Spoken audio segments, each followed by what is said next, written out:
Hey everybody, welcome to the shop. This here is my current toolbox for my hand tools. I just built it to kind of keep things organized and pretty and clean. And it's kind of small, and that was kind of the purpose, was I just really wanted enough room to fit things well. And I'm pretty happy with what it's done so far, but I recently added a new jointer plane to my arsenal, and I want it to fit in the toolbox too and be with its matching friends. So here's what I need to fit inside of it. It's a new Veritas jointer plane, and it theoretically could fit. It's got the dimensions for it, but I've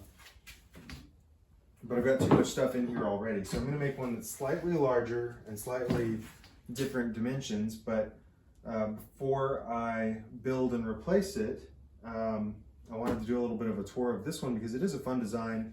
I like a lot about it. It's based loosely on the Anarchist's tool chest, the smaller one by Megan Fitzpatrick with the Wood Whisperer Guild. The only difference, I didn't put the protective brackets on the top and the bottom that act as the dust seal and like an extra reinforcement for the bottom. But otherwise, it's pretty much follows that design. So in this video, I'm just going to kind of walk you through what I've got in here and what I want to do next time for my new toolbox as I build that one. You'll see here that your new one's coming soon. I've got a little bit of my panel already glued up, so it's not too long for the world. Anyway, come along. I'm just going to show you the inside of this and show you what tools I mostly work with and how I kind of organize them. So enjoy. All right, so first and foremost, here we are. We've got it open. I didn't do much to clean this top part up on this chest, and I'm going to do a little bit of a better job next time. I use a little piece of rope that's screwed in on the top and the bottom as a stop that kind of keeps it open and at a good angle. Up here is my only saw that I'm storing up on the lid, but this is a Veritas Rip carcass saw. Down in here I have a sliding tool tray that slides back and forth and allows me to access beneath it. And it stores a few things, so let me go through that. First up in here I've got my handy dandy block of paraffin wax. It's all dirty. This I bought like 3 years ago and it's still going strong. I keep my 1/4-inch mortise chisel up here because it's too tall to fit in this tool chest, as you can see. So it stays horizontal and in this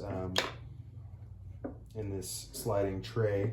I've got some cheap dividers that work well for laying out dovetails, some honing compound for my strop, an eraser in case I need to erase a lot of pencil marks.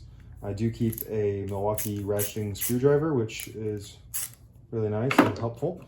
I keep a Thomas the Tank Engine toothbrush to help clean out gunk in my hand planes.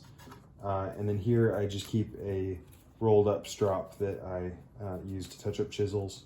I don't really think you have to have a hard, flat substrate for a strop, so I just do that. And then I don't remember what this is to, but something in this tool chest requires an Allen key, and only one thing that I really care about does. So it's in here in case I need it for whatever that is. Okay, getting that out of the way, back here I've got a chisel rack. These are Wood River butt chisels that I like pretty well. I think they're 01, so they kind of lose their edge fairly quickly, but they're easy to sharpen. But they're really comfortable in the hand, and they were very affordable. I do have a little bit of a chisel collecting habit, so right now I'm on to the Stanley Sweethearts just to try out because I like that form factor. I've got some Richter Narex, and I've got a couple of cheaper Japanese chisels, but for the toolbox, because of the height, again, I just wanted to use something that was shorter and try out butt chisels, which I really like the comfort, but they are harder to hit with a mallet, so that's something to consider. But there's 4 in here, so this is a 1 3/4, 1/2 inch, and 1/4 inch, and that's all I keep in the toolbox. Here I have a Veritas marking gauge that I have put a flat on, which is really helpful for preventing things from rolling off the bench. I like to do that, and it also helps you if you need to get closer on a piece that has some sort of clearance issue. You can use this flat side to get a little bit lower. similarly, I'll skip ahead over to here. I have a Veritas combination gauge with the double locking collar there. So that's for my mortises. I just got this guy. This is a woodpecker indexable combo square. I've always used cheaper squares from Home Depot or Lowe's, and they've worked fine for me. I've got several of these Swansons that, you know, they're not the nicest, but they seem reasonably square to me, and they've not given me any trouble. They're steel and have all the features that I need, and they work fine. So that's pretty good. I got this. I'm not sure that I'm convinced it's better. I mean, obviously it's nicer, but I'm afraid to use it, and I'm not afraid to use these, and that I think says a lot in my shop. Here's just a little tape measure that I keep in here. I just took it on a short Craig screw.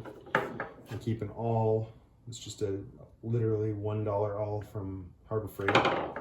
And then likewise a very small screwdriver that I use to adjust the set screws in my Veritas planes.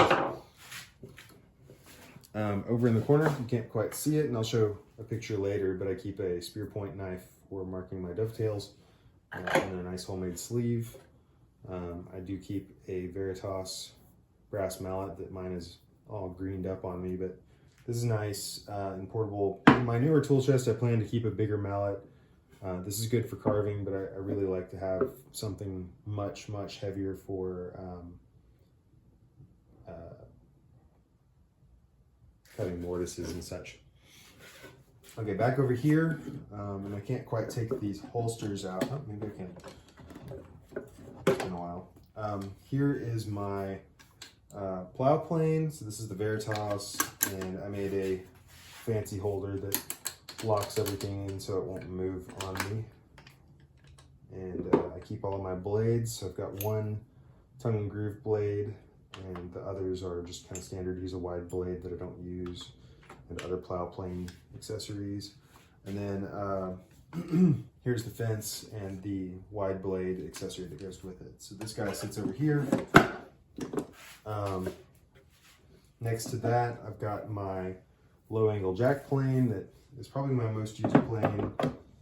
It seems kind of obvious. And then here's a low angle, the bevel up low angle smoother. I'm not sure what they call it, but this is the one with the slightly thinner blade, and effectively it's a number 4.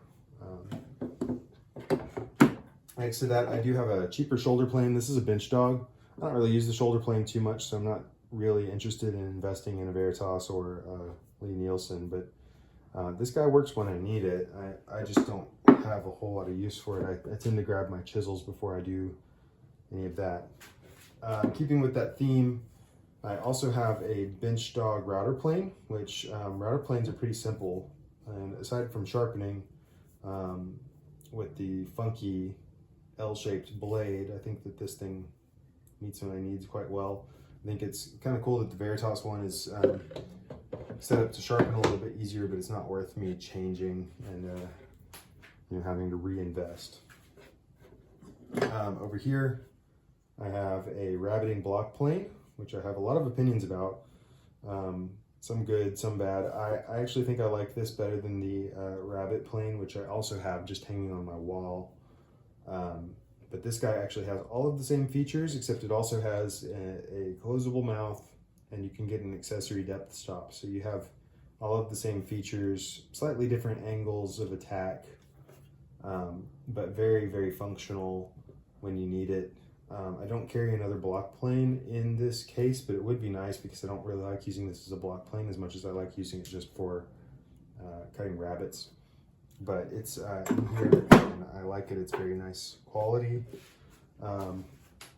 Over here, I've got my other couple of Veritas saws. So here I've got my dovetail saw and my cross-cut carcass saw. So here's my rip and my cross-cut. It's interesting. The woods look very different.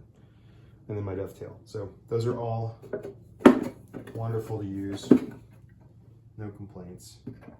And then behind them, I carry 2 new concept saws. So I do like to use both of these when I cut dovetails. I like to use these guys when I'm removing the waste between tails, and I really like to use the coping saw for cutting my pin waste out.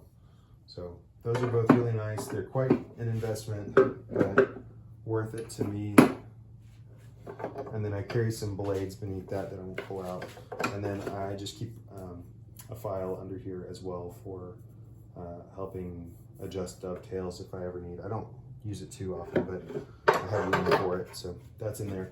So this is my tool chest. Let me give you a quick overview here so you can see everything in its place. And I quite like the layout. I like being able to reach in and grab everything really quickly and easily. I don't love having the tray on top. You can see here I've got, just a block of wood with grooves cut in it for my saws. They're not particularly tight, and that means that they're kind of interchangeable, and I'm happy with that. I like making the fancy holders so that, this is a match fit and nothing moves around. So that's kind of nice. Everything's pretty much homemade.